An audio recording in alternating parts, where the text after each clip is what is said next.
Hello बच्चों, कैसे हैं आप लोग? उम्मीद करता हूँ आप लोग बहुत अच्छे होंगे, एकदम मस्त। आइए देखते हैं कि एक्सरसाइज 4.1 का क्वेश्चन नंबर सेकेंड क्वेश्चन क्या कह रहा है? Rohan mother is 26 years older than him. एकदम आराम से पढ़ना है और आराम से पढ़ते हुए इसको समझना है। The product of their ages 3 years from now will be 360. We would like to find Rohan's present age.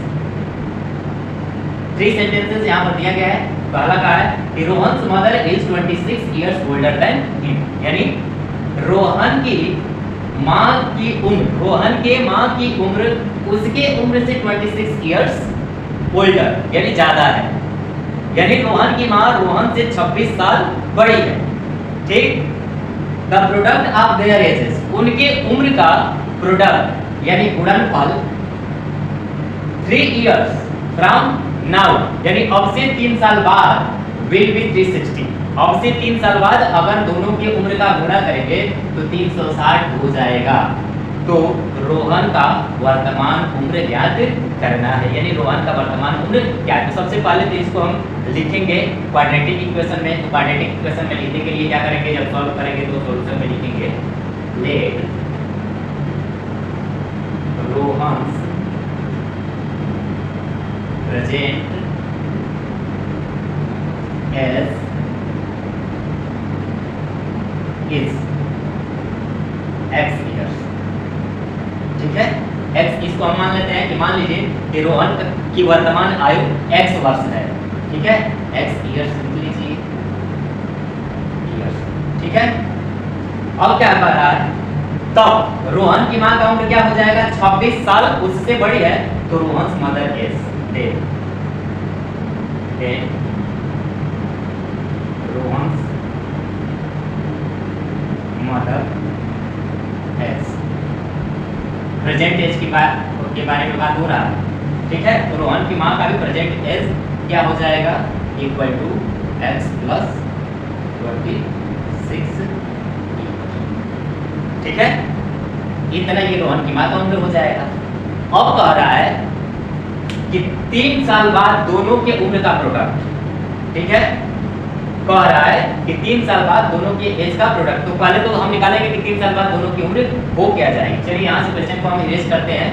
ठीक, और हम इसको देखते हैं, ध्यान से देखिएगा। 3 साल बाद क्वेश्चन को इसीलिए समझना जरूरी होता है। तो मैंने हिंदी में भी आपको बता दिया, इंग्लिश में तो दिया ही था। ठीक है, और एनसीईआरटी बोर्ड जो हिंदी के बच्चे हैं उनके लिए भी, उनके में भी ये क्वेश्चन है, तो वो भी ध्यान से देखें। 3 साल बाद 3 years from now यानी अब से 3 साल बाद their ages will be their ages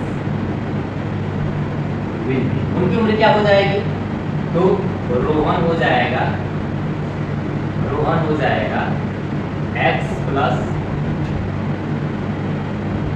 3 years और माँ हो जाएगी,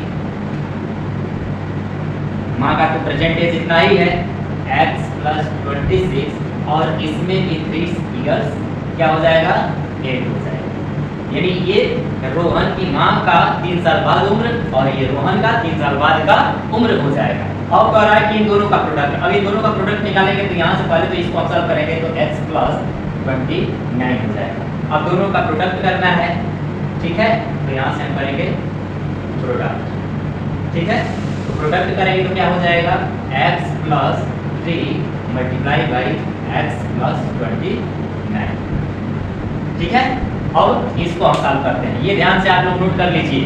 ठीक है, ताकि आगे कोई दिक्कत ना हो। इसको हम इरेज करने जा रहे हैं, बिल्कुल ध्यान से आप लोग समझिए। एकदम समझना ही सब कुछ है। कॉन्सेप्ट समझ लेने से ही आप सब कुछ समझ पाएंगे। यदि कॉन्सेप्ट समझ में नहीं आया तो समझो आपको कुछ भी समझ में नहीं आया। तो यहाँ से हम मल्टीप्लाई करते हैं, x का x में मल्टीप्लाई करेंगे तो x स्क्वायर हो जाएगा, प्लस x का 29 में मल्टीप्लाई करेंगे तो 29x, और ये प्लस है तो प्लस 3 का x में मल्टीप्लाई करेंगे 3x, और प्लस 3 का 29 में मल्टीप्लाई करेंगे तो 3 9 जा 27 कैरी 2 3 2 जा 6 2 8 यानी 87। और इसको हम सॉल्व करते हैं। यहाँ पर दिया है कि इक्वल में 360, क्वेश्चन में दिया था कि जब प्रोडक्ट करेंगे तो 360 होगा, तो इसलिए प्रोडक्ट करने के बाद हम क्या रखेंगे 360, तो यहाँ भी क्या लिखेंगे 360 इतना आ रहा है। अब इसको हम सॉल्व करते हैं तो x स्क्वायर प्लस 29x और 3x 32x प्लस 87 और माइनस 360 इक्वल टू 0। इसको इधर लेकर के जाएंगे, क्वाड्रेटिक इक्वेशन में लिखा है तो सभी एक तरफ और इक्वल में 0 एक तरफ होता है। यहाँ से हो जाएगा हमारा x square plus 32x minus एक प्लस एक माइनस है, माइनस वाला ज़्यादा है तो इसमें से इसको हटा करके माइनस का साइन रखेंगे। तो यहाँ से हो जाएगा माइनस करेंगे 10 माइनस 7 इक्वल टू 3 5 15 हो जाएगा, 15 माइनस 8 7 और यहाँ बचेगा 2 इक्वल टू 0। ये है आपका क्वाड्रेटिक इक्वेशन। ये क्या है क्वाड्रेटिक इक्वेशन, ठीक है।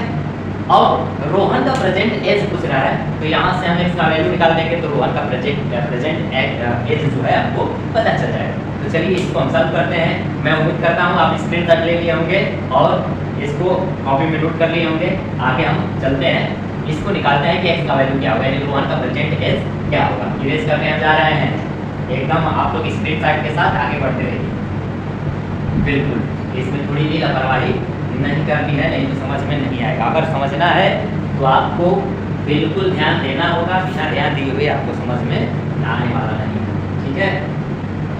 यहाँ से इसको इरेज करना है, तो इरेज नहीं होगा, ब्लैक नहीं होगा।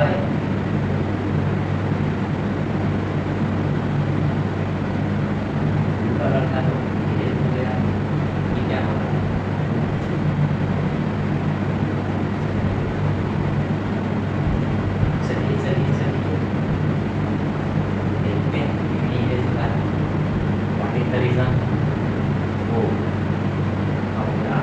ठीक है।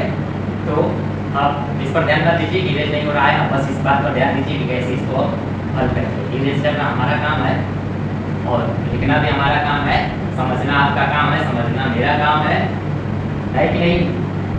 तो मैं उम्मीद करता हूँ कि आप समझ रहे होंगे और इसी कड़ी में आगे बढ़ते हैं।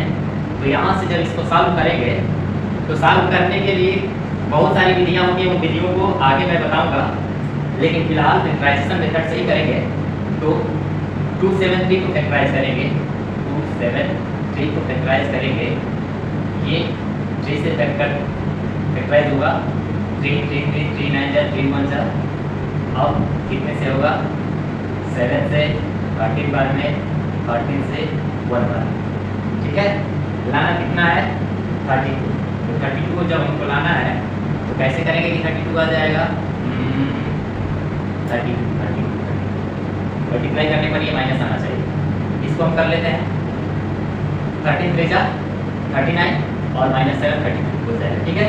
तो ऐसे करेंगे x स्क्वायर और plus 39x minus 7x minus 273 equal to 0। यहाँ से ये हो गया आपका। अब क्या करेंगे, इसको और इसको दोनों को अलग अलग एक साथ ले लेंगे और लेकर इसमें से कॉमन लेंगे तो x आपका कॉमन हो गया, तो बचा x प्लस 39 और माइनस कॉमन हो गया, सेकंड कॉमन हो गया, तो इसमें बचा x प्लस 39 इक्वल टू 0। अब ब्रैकेट में एक जैसा जो है वो कॉमन हो जाएगा, एक साथ इसको लिखेंगे x प्लस 39 और ब्रैकेट के बाहर जो है उसको एक साथ लिखेंगे x माइनस 7 इक्वल टू 0, ठीक है। अब यहाँ से इसको हम सॉल्व करेंगे तो हमको क्या मिलेगा। अब हम यहाँ पर देख सकते हैं कि जो ब्रैकेट में प्रोडक्ट है, प्रोडक्ट का जो रिजल्ट है वो 0 आ रहा है। तो 0 आने का दो कंडीशन है, या तो यहाँ पर ये और ये दोनों वैल्यू 0 हो या इन दोनों में से कोई एक वैल्यू 0, ठीक है। तो हमको पता नहीं है कि कौन सा 0 है, इसलिए हम दोनों को क्या करेंगे बारी बारी से 0 रख करके और सॉल्व करेंगे, क्योंकि 0 का 0 मल्टीप्लाई करने पर भी 0 होता है और 0 का किसी नंबर में मल्टीप्लाई करने पर 0 होता है। जब कोई नंबर आपको पता नहीं है तो उसको हम 0 मान सकते हैं, ठीक है। ये प्रक्रिया होती है, इसलिए दोनों को हम 0 मान करके ही सॉल्व करेंगे, ठीक। भाई इरेज हो जाओ, परेशान ना करो। तो 0 मान करके हम क्या करेंगे, इसको सॉल्व करेंगे। चलो इतना अभी नहीं दे छोड़ा है, इसको छोड़ देते हैं, हमारा काम इतने में हो जाएगा। तो यहाँ से हम लेते हैं x प्लस 39 इक्वल टू 0, तो हमको मिल जाएगा x इक्वल टू माइनस 39, और यहाँ से x माइनस 7 इक्वल टू 0, तो x इक्वल टू 7। और दोनों में डिफरेंस क्या है, ये माइनस में आ रहा है और ये प्लस में आ रहा है, ये माइनस है और ये प्लस है। उम्र माइनस में तो जा ही नहीं सकता, पैदा हुआ उससे पहले की उम्र तो किसी का होगा नहीं, ये क्लियर है। तो इसलिए ये क्या है, हम इसको निगलेक्ट कर देंगे।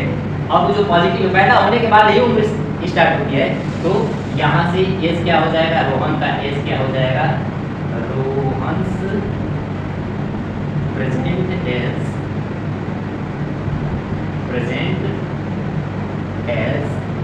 इज 7। क्लियर? तो मैं उम्मीद करता हूँ कि आपको समझ में आ गया होगा। आपने देखा कि कैसे हम क्वाड्रेटिक इक्वेशन क्रिएट करते हैं और फिर उसको सॉल्व कैसे करते हैं, ये सॉल्व करने का तरीका है। बहुत बहुत धन्यवाद। आप ध्यान से देखिए, समझे, और न समझ में आए तो कमेंट करके पूछें, मैं बताऊंगा, अगला क्वेश्चन बताऊंगा, उस क्वेश्चन में आपको समझाने का भरपूर प्रयास करूंगा, और उम्मीद करता हूँ कि आपको समझ में यही आ गया होगा, आगे भी आएगा। जय हिंद।